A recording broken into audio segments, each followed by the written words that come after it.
আজ হবে মোচা দিয়ে চিংড়ি। আচ্ছা, মোচা দিয়ে চিংড়ি তোমরা কারা কারা ভালো খাও আমাকে অবশ্যই কমেন্ট করে ফেলো তো ঝটপট করে। আর আমিও ঝটপট করে একটুখানি এটাকে রেডি করে ফেলি তার মধ্যে। তো চলো মোচাটা নিয়ে এবার চলে এসেছি। একদম দেখতেই পাচ্ছ টাটকা টাটকা একটা মোচা আর বড় সাইজের। তো মোচাটা প্রথমে আমি এরকম করে ছাড়িয়ে নেব। তো কীরকম করে ছাড়াই সেটা তোমরা দেখো। মোচাটা খেতে যতটা ভালো লাগে চিংড়ি দিয়ে, কিন্তু রান্না করতে ঠিক ততটাই কষ্ট। ঠিক আছে? তো এত কষ্ট বলে বোঝানো যাবে না। মোচাটা বাছতে খুবই একটা ঝামেলা। এই বাছাবাছির জন্য অনেকেই তোমরা মোচা খেতে চাও না আমি জানি। কারণ আমি নিজেও খেতে চাই না এই বাছাবাছির ঝামেলাটার জন্য। কিন্তু ওদিকে কেউ যদি করে দেয় তাহলে কিন্তু দুর্দান্ত লাগে। আর নিজে করে খেতে গেলে খুবই কষ্ট লাগে, বুঝলে? তো বাড়িতে গেলেই আমার মা আর কি মোচা করে দেবেই। আমি জানি ভালো খাই। তো আমার মায়ের হাত দিয়েই এগুলো খেয়ে আসি। আমি নিজে করতে চাই না এই ঝামেলার জন্য। তো যাই হোক, শ্বশুরবাড়িতে তো আর সেটা সম্ভব নয়। কারণ তোমাকে যদি কিছু খেতে হয় ভালো মন্দ, তো তোমাকে নিজেই করে খেতে হবে, বা তুমি যদি নাও খাও করে, যে নিজের ভয়তে করার ভয়তে খাবে না, তবুও কিন্তু তোমাকে বানিয়ে খাওয়াতেই হবে। তাই তো? তো নিজের ইচ্ছেটা না ইচ্ছেটা কিন্তু শ্বশুরবাড়িতে কোনোভাবেই খাটে না। যাই হোক, বাবার বাড়িতে কোনো কিছু বলেই যদি বলি যে এটা খাবো না, এটা অনেক কষ্ট করতে হবে না, সেটা কিন্তু হবে না। মা ঠিক করেই দেয়, যত কাজেই ব্যস্ত থাকুক না কেন। আচ্ছা, মোচাটা বাছতে বাছতে এর মধ্যেই তোমাদের দাদাভাই কিছু মাছ এনেছে। চলো মাছগুলো আগে আমি খুলে ফেলি। দেখছি এখানে ভোলা এনেছে, লোটে এনেছে, কিছুটা চিংড়ি এনেছে। চিংড়ি তো মানে মোচার জন্য আনতে বলেছিলাম, তো এটা এনেছে এই যে দেখো। তো চলো মাছগুলো একটু ঢেলে রেখে নিলাম। আগে আমি ফার্স্ট টাইম মোচাটা বেছে আর কীরকম করে কুচিয়ে কুচিয়ে কেটে নেবো। আর মোচা কাটতে গেলে হাতে প্রচুর কালো হয়ে যায়। তো ওই কারণে আমি ডান হাতটা সেপারেট করি না, কিন্তু আমি বাঁ হাতটা একটু সেপারেট করে নিই। কেন বলো তো? সুবিধা হয়। কারণ এই নোকের মধ্যে না ওই মোচার যে কালো কালো কষগুলো, ওগুলো ঢুকে বিধিকিস্তি অবস্থা হয়ে যায় একটা। তো এই মোচার এই ঝামেলাটার জন্য আমার ঠিক যেন তো একদমই পছন্দ হয় না। মানে মোচা কাটলে যে কী পরিমাণে কষ লাগে হাতে, আর সেই কালোটা মনে হয় যেন উঠতেই চায় না। যাই হোক, এদিকে দেখো এই যে মোচাটা কেটে ভিজিয়ে দিয়েছি হলুদ দিয়ে। আর মোচাটা একটু বড় বড় কাটলেও অসুবিধা নেই, কারণ ওটা রান্না করতে করতে এমনি ঘুটে ঘাওয়া হয়ে যাবে। এরপরে দেখো আমি সবটা গুছিয়ে গাছিয়ে একদম রান্না বসিয়ে দিয়েছি, কারণ আমার অনেকটা আজকে লেট হয়ে গেছে। মোচা বেছে, চিংড়ি মাছ বেছে, অতগুলো মাছ কেটে ধুয়ে ফ্রিজে রেখে মানে খুবই অসুবিধা হয়ে গেছে। এতটা লেট হয়ে গেছে, মানে ঘড়ির দিকে তাকিয়ে দেখি প্রচুর বেলা হয়ে গেছে। তো তারপরে তাড়াহুড়ো করেই আমি রান্নাটা সেরে নিলাম। সেরে নিয়ে তারপরে আর কোনো ভিডিওই আমি শ্যুট করতে পারিনি। তারপরে এই যে তোমরা দেখো, আমি সন্ধেবেলার দিকে তোমাদের একটু আমার রান্নাঘরটা দেখাচ্ছি। যে রং করেছিলাম এই রংটা কেমন লাগছে তোমরা অবশ্যই কমেন্টে জানিও। হ্যাঁ, রং করার ইচ্ছেই ছিল না। ইচ্ছে ছিল যে শুধু লাল রং টানেছিলাম আমার ঘরের একটা অন্য কাজ করতে। তারপরে একটু বেঁচে গেছিলো, রান্নাঘরে করে দিয়েছিলাম। তারপরে আবার এই রং টানে করে নিলাম। এরপর দেখো আমি প্রচুর পরিমাণে মালা নিয়ে বসে পড়েছি। তো এই মালাগুলো আমার কিছুটা গাঁথা হয়েছে, কিছুটা বাকি আছে, এবং এদিকেও দেখো কিছুটা গেঁথে নিয়েছি। মানে দু রকম ফুল দিয়ে বিভিন্ন ধরনের মালা করা হচ্ছে। আর এই মালাগুলো কিসের জন্য করা হচ্ছে চলো তোমাদের জানাই।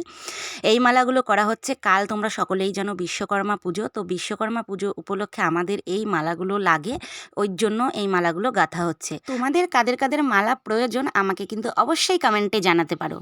যাই হোক, সবাইকে জানাচ্ছি শুভ বিশ্বকর্মা পুজোর অনেক অনেক শুভেচ্ছা ও প্রীতি ভালোবাসা আমার তরফ থেকে। তোমরা সকলেই খুব আনন্দ করো, মজা করো, এনজয় করো। এদিকে আমাদের তো মানে পুজো টুজো আসলেই এনজয় করা তো দূরে থাক, মানে খাওয়া দাওয়া ঘুম সবই উড়ে যায়। মালার প্রচুর চাপ থাকে। হ্যাঁ, অনেক মালা আমাদের লোকেরাই গাঁথে, বেশির অংশ মালা রেগুলার গাঁথে যারা। তো তারা পুজো টুজো পড়লে কী বলো তো, গেঁথে পারে না। এবার পুজো টুজো পড়লে তো একটু চাপটা বেশি পড়ে যায়, ওই কারণে গেঁথে পারে না। বাড়িতেই আমাদের গাঁথতে হয় এভাবে। যেটা আর কি অন্যরা না গেঁথে পারে, সেগুলো আমরা বাড়িতেই এভাবে তৈরি করি। আর দেখো টানামালাগুলো মানে কি বলবো, এত সুন্দর লাগছিল দেখতে। এক একটা মালা এক একটা স্টাইল করে গাঁথা হয়েছে, আরোই সুন্দর লাগছিল। দেখো দুটো লাল দিয়ে একটা বাসন্তী, তারপরে একটা বাসন্তী দিয়ে একটা লাল, শুধু লাল, এরকম করে গাঁথা হচ্ছিলো। বেশ সুন্দর লাগছিল বলো মালাগুলো। এইদিকে দেখো এই যে এই মালাগুলো আমাদের গাঁথিয়ে এনেছে। আমাদের মালা 12 মাসই মানে লোক দিয়েই গাঁথানো হয়। এবার পুজো টুজো আসলে যেগুলো এক্সট্রা বেশি হয়ে যায় সেগুলো বাড়িতেই গাঁথতে হয়। তো এই যে দেখো মালা গাঁথাটা আমার পুরো কমপ্লিট হয়ে গেছে। তো এদিকে দেখো এটা হচ্ছে বিশ্বকর্মা পুজোর দিনই আমি সকাল সকাল একটুখানি পুজো দিয়ে নিচ্ছি।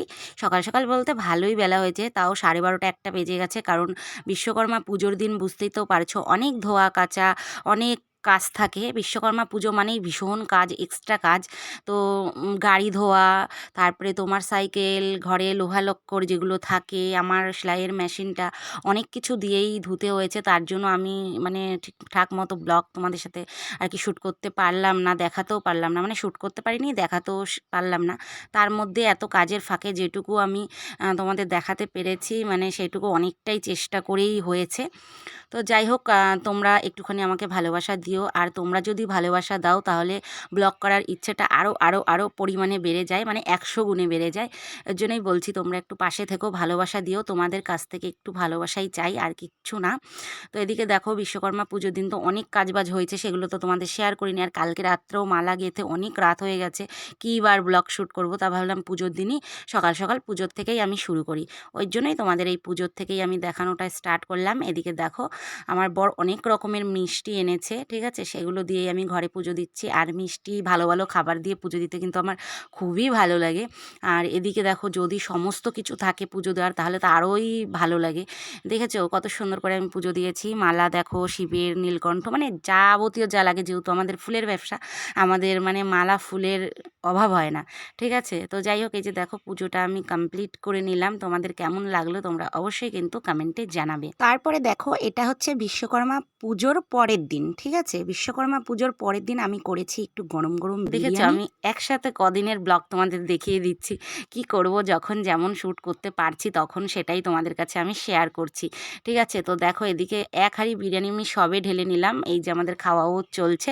বিশ্বকর্মা পুজোর দিন করতে পারিনি, বুঝতেই তো পারছো, কাজ টাজ অনেক ছিল, প্রচুর ছিল। তারপরে পুজোর দিন একটু না খাওয়াই ভালো। তো এই খাওয়া দাওয়াটা আমরা পুজোর পরের দিনই আর কি করলাম। বেশ ভালো হয়েছিল বিরিয়ানিটা, এত সুন্দর হয়েছিল খেতে, তোমাদের কি বলবো, মানে অসাধারণ। ঘরোয়া পদ্ধতিতে বিরিয়ানিটা আমার বেশি ভালো লাগে, আমি কেন জানি না, বাইরের থেকে।